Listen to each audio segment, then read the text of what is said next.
Bonsoir mes bien-aimés, en ce 25 septembre 2021. Je souhaite un joyeux anniversaire à toutes les personnes qui sont nées ce 25 septembre. Que le Seigneur vous bénisse partout là où vous êtes.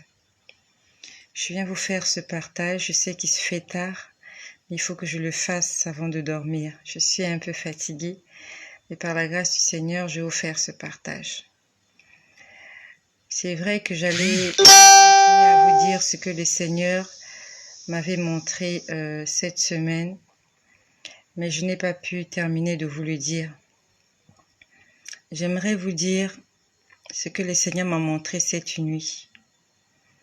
Premièrement, tout à l'heure, nous étions en train de prier avec les enfants. Bonsoir à ma sœur Ayant du Soleil, à ma sœur Francine, à ma sœur Prétifille. Que le Seigneur vous fasse du bien, vous bénisse là où vous êtes. Donc tout à l'heure, nous étions en train de prier avec les enfants. Avant de prier, ils ont récité leur verset biblique et nous avons prié. Et pendant que nous étions en train de prier, j'ai soulevé un sujet. J'ai demandé que nous puissions prier pour les personnes malades à l'hôpital, que nous puissions prier pour la rentrée scolaire, pour les enfants qui vont à l'école, afin que le Seigneur soit au contrôle dans les écoles, dans les établissements scolaires. La dernière fois, je vous ai dit comment il y a quelqu'un qui est venu chez moi, un père d'enfants, qui a initié ses enfants à la sorcellerie. Ce sont des petits-enfants, des enfants de la maternelle, des enfants de la crèche, des enfants de l'école primaire, comme tout autre enfant, mais la particularité, c'est que ils ont été initiés à la sorcellerie. Donc j'étais en train de demander aux enfants que nous puissions prier pour les malades qui sont à l'hôpital et aussi que nous puissions prier pour les femmes qui sont enceintes. Je suis en train d'interpeller les femmes qui sont enceintes. Ça fait un moment déjà, le Seigneur me demande de prier pour les femmes enceintes. Ça veut dire que le malin, l'ennemi s'est levé contre les femmes enceintes. Toi qui m'écoutes, si tu es une femme enceinte, il faut que tu puisses te lever dans la prière. Je t'en supplie. C'est pas le moment d'être dans la distraction. Tu es tombée enceinte, c'est une victoire. Mais la bataille n'est pas encore terminée. Le plus grand reste à venir, la délivrance. La délivrance, il faut sortir cet enfant. Non seulement il faut que tu le sortes, mais il faut que tu puisses repartir avec un enfant vivant et en bonne santé à la maison. Il faut que tu repartes avec ton bébé à la maison, ma sœur. Ne sous-estime pas l'avertissement que Dieu est en train de nous donner.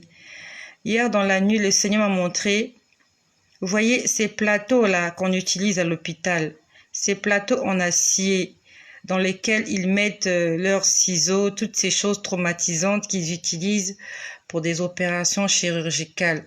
J'ai vu un plateau comme ça dans la nuit. C'était un plateau, il y avait du sang à l'intérieur. Et à côté du plateau, il y avait un fœtus. C'était un enfant qui n'avait pas fini de se développer. Quand je dis qu'il n'avait pas fini de se développer, il n'était pas encore bien formé. Donc, ça pouvait être une grossesse peut-être de 3 ou 4 mois. Je pouvais voir qu'il y avait déjà la forme de l'enfant, mais son visage n'était pas encore bien formé. Donc, je suis en train d'interpeller mes sœurs. Même si tu n'es pas une sœur, tu es un homme. Je veux que tu puisses prier pour ta femme qui est enceinte.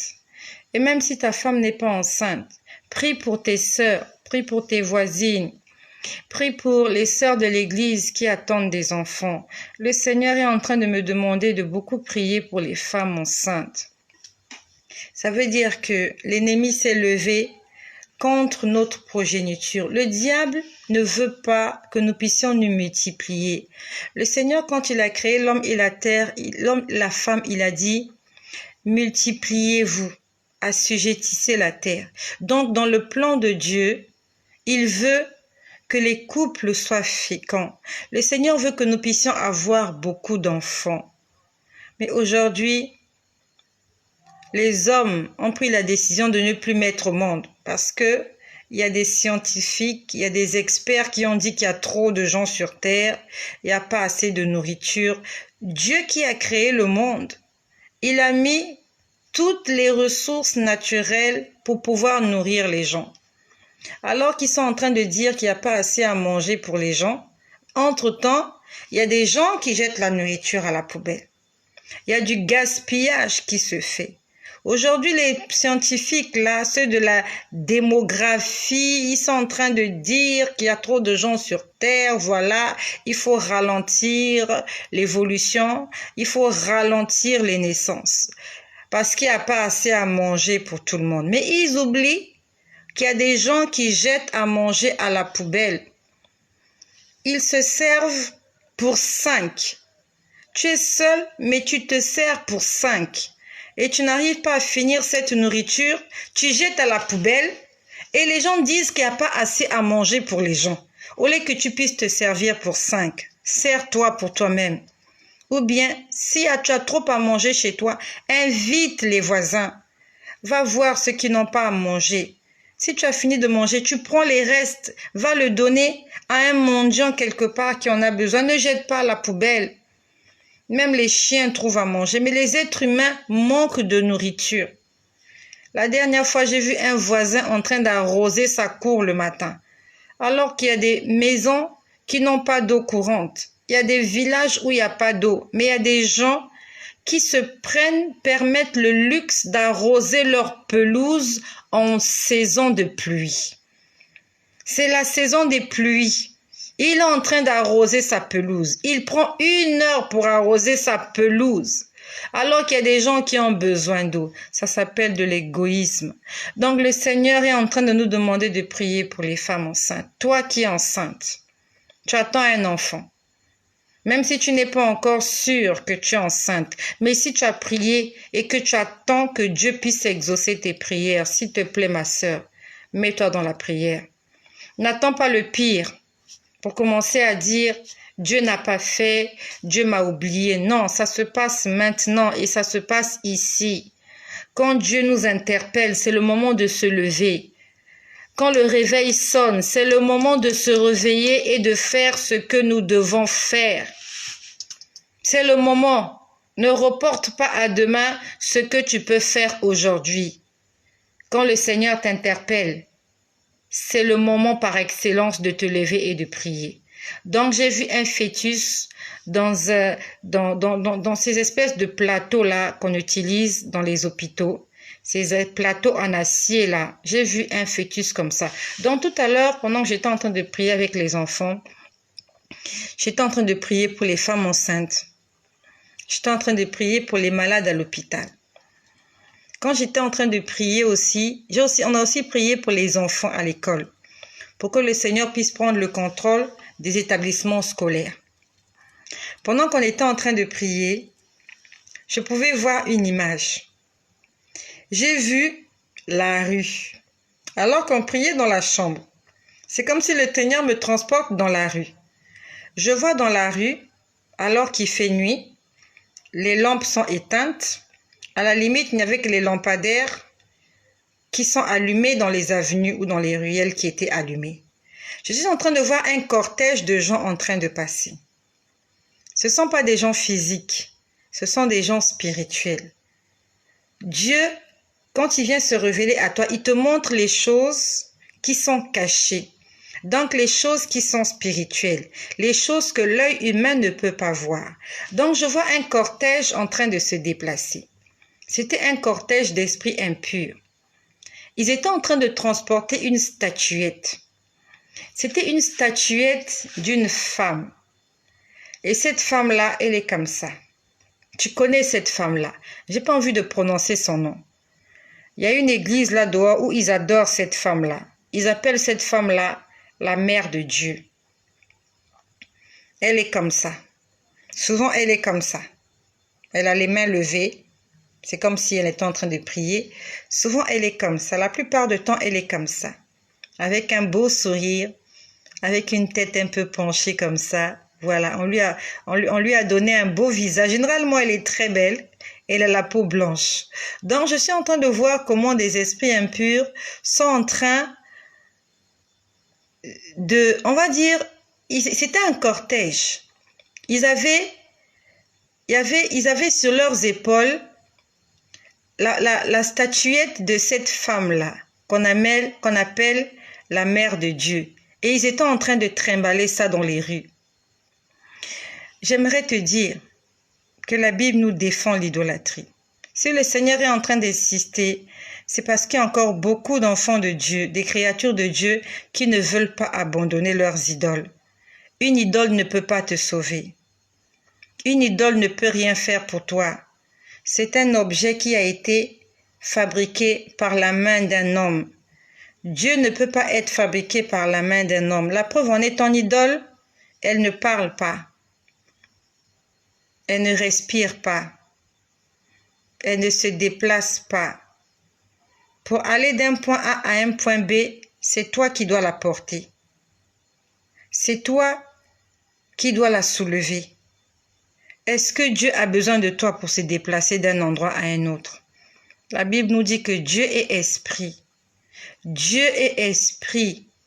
Et il faut que ceux qui l'adorent en esprit et en vérité. Moi, j'ai vu des esprits impurs en train de porter la statue de la Vierge Marie. C'était des esprits impurs. Je ne sais pas d'où ils venaient. Je ne sais pas où ils allaient.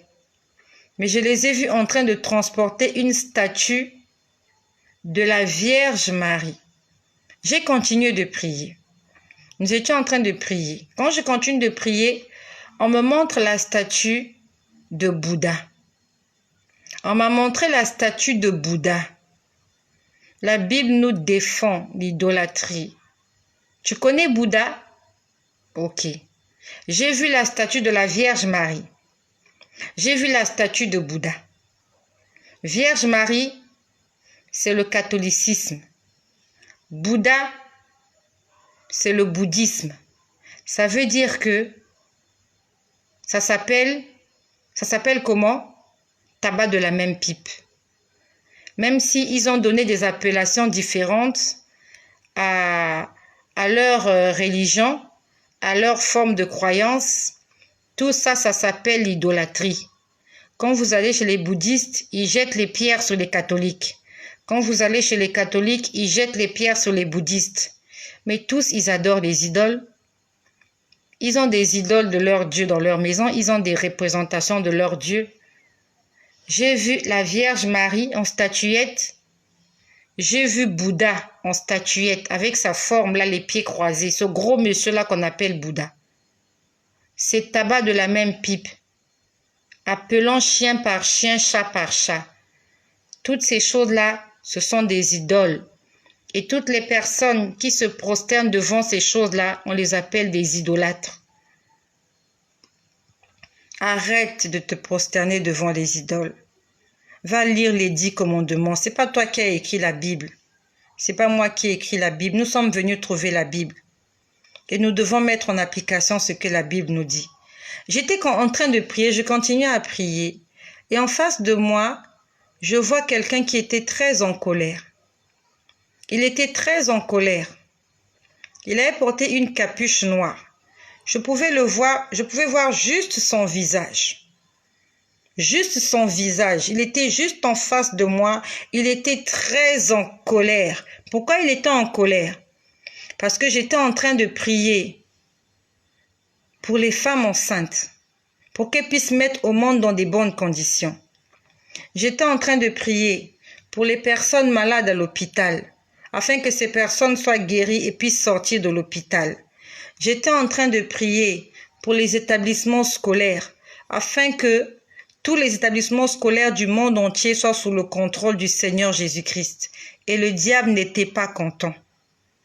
Le diable n'était pas content. J'aimerais te dire que chaque fois que tu pries, le diable est en colère. Pourquoi le diable est en colère? Parce que tu es en train de détruire ses plans. C'est pour ça que ne t'arrête pas de prier. Lorsque tu as la lourdeur de prier, le diable fait la fête. Le diable est content. Le diable jubile quand tu ne pries pas. Quand tu es fatigué, quand tu bailles, Satan est content. Quand tu passes des heures avant de dormir sur les réseaux sociaux et que tu t'endors sur ton téléphone, Satan est content. Et le Saint-Esprit est attristé.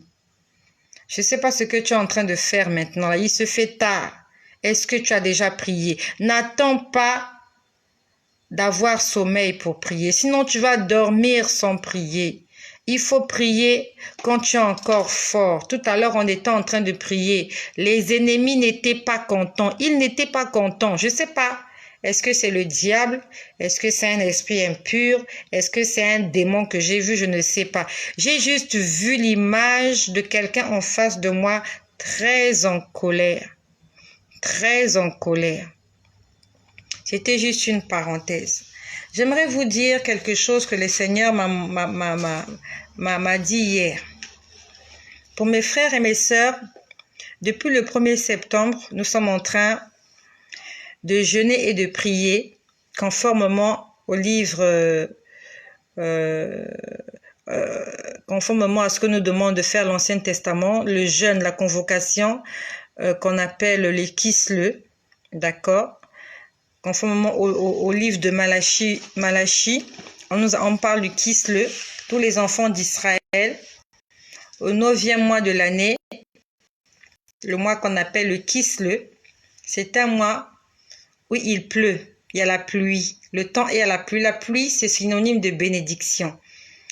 Et beaucoup de mes frères sont en train de respecter ce programme-là. Et je bénis l'Éternel pour toi qui est en train de jeûner et de prier depuis le 1er septembre 2021. Nous sommes aujourd'hui le 25 et il nous reste juste quelques jours avant de clore ce programme-là. Donc hier, pendant que j'étais en train de prier dans l'après-midi, le Seigneur m'a montré une image. En fait, il m'a montré 2 images, mais je vais d'abord parler d'une image. J'ai vu un gros poisson, c'était la plage. Je pouvais voir la plage. Donc j'invite tous mes frères qui sont en train de participer au programme du Kisle. J'aurais dû le mettre en titre pour interpeller les personnes qui sont en train de jeûner et de prier. Et à toi qui n'as pas jeûné et de prier, je peux te dire que c'est pas encore trop tard. La Bible nous dit, vaut mieux la fin d'une chose que son commencement. Même si depuis le 1er septembre, tu n'as pas pu jeûner, tu peux commencer le jeûne demain. Tu peux le commencer jusqu'à la fin du mois. Le Seigneur va donner à chacun d'entre nous le même salaire. Il y a un enseignement comme ça là dans la Bible, là où il y a des gens qui avaient été recrutés le matin pour aller travailler dans un champ et ils ont eu la même récompense que ceux-là qui avaient été embauchés quelques instants avant le coucher du soleil. Le Seigneur va te donner une récompense. Ce n'est pas trop tard. Même si tu as raté le début, ne rate pas la fin. Donc je t'invite. À partir de demain, 26 septembre, jeûne jusqu'à la fin du mois. Le Seigneur va te faire du bien. Donc, le Seigneur m'a montré une image hier. Je pouvais voir la plage. Et au bord de la plage, j'ai vu un poisson. Il y avait un poisson qui s'était retrouvé au bord de la plage. Et quand je vois ce poisson, on avait coupé la tête de ce poisson. En tout cas, la coupure était parfaite. C'était une très belle coupure. C'est comme si ça avait été fait avec un couteau bien limé. Une coupure parfaite au niveau de la tête du poisson. Donc, c'était au bord de la plage. Donc, je pouvais voir le sang qui était à l'intérieur du poisson se répandait partout sur la plage. Donc, je pouvais voir que l'eau était devenue rouge. Et du ventre du poisson, je peux voir quelqu'un sortir. Donc, il y a quelqu'un qui était dans le ventre du poisson. Et le poisson est venu au bord de la plage. Je ne sais pas comment on appelle ça. Il y a un terme. Il est venu... Il y a un terme, le terme m'échappe. Il est venu s'échouer, voilà. Ce gros poisson, c'était vraiment un gros poisson. Il est venu s'échouer au bord de la plage. Et je ne sais pas qui avait coupé la tête de ce poisson-là. Mais c'était une coupure parfaite. C'était fait avec un couteau. C'est un spécialiste qui a coupé la tête de ce poisson. Donc j'ai vu le poisson divisé en 2. Je vous ai fait un schéma. Je vais vous le montrer. Et je peux voir que du ventre du poisson, à l'intérieur, il y avait du sang, il y avait tout ce qu'on peut trouver dans le ventre du poisson. Et je vois quelqu'un qui sort du ventre du poisson. Il était debout en train de marcher. Et quand je pose la question, j'ai dit, Seigneur, ça signifie quoi cette image? Ça signifie quoi cette image? Le Seigneur m'a dit audiblement. Il me l'a dit audiblement. Quand je dis audiblement, j'entends avec mes oreilles, pas mes oreilles spirituelles. Il parle pas dans mon cœur. Il parle pas dans ma tête, mais je peux l'entendre avec mes oreilles.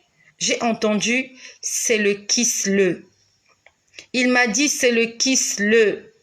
Donc le Kislev, si tu participes à ce programme de 30 jours de prière et de jeûne, ce qui est arrivé à Jonas va t'arriver. La Bible nous dit que Dieu a envoyé Jonas à Ninive pour annoncer l'évangile, en fait pour annoncer la bonne nouvelle de la repentance. Mais Jonas partait à Tarsis. Ça veut dire que Jonas était en train de désobéir à Dieu. Alors que Jonas était en train de désobéir à Dieu, il était dans le tumulte. Il était dans ce bateau et le bateau devait faire naufrage. Qu'est-ce qui se passe? Jonas est jeté par-dessus bord. Et la Bible nous dit qu'il a été avalé par un gros poisson. Et il est resté dans le ventre de ce gros poisson pendant 3 jours. Donc pendant 3 jours, Jonas ne voyait pas la lumière.